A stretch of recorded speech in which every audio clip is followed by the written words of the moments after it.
Kelas. Kelas adalah suatu cetakan atau blueprint untuk menciptakan suatu instance dari objek.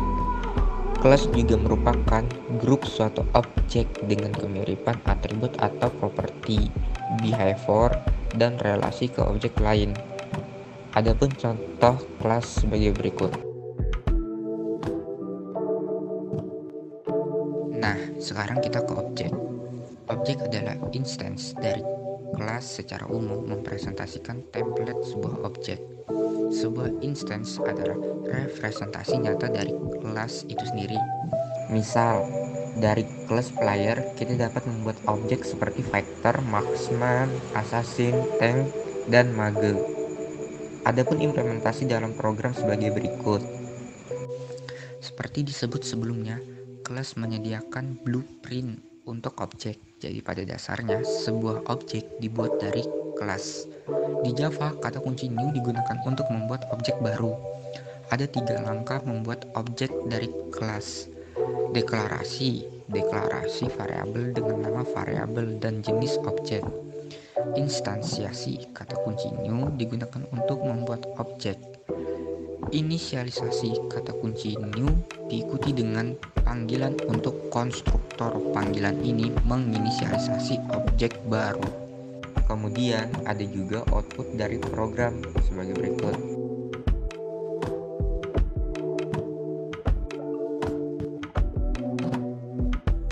Nah, selanjutnya kita akan membahas tentang atribut.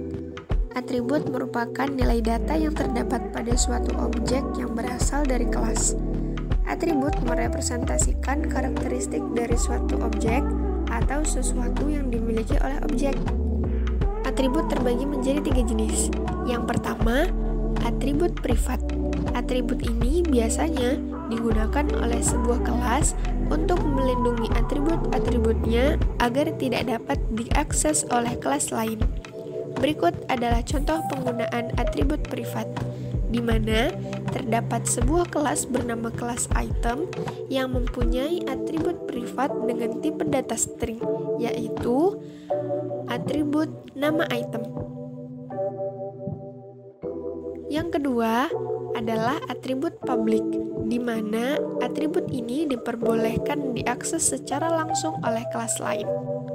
Berikut adalah contoh penggunaan atribut public, yaitu di mana terdapat sebuah kelas bernama kelas item yang mempunyai atribut dengan tipe data string, yaitu ability.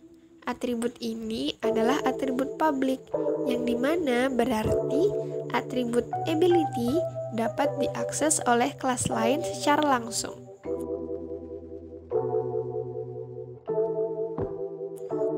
Yang ketiga adalah atribut protected.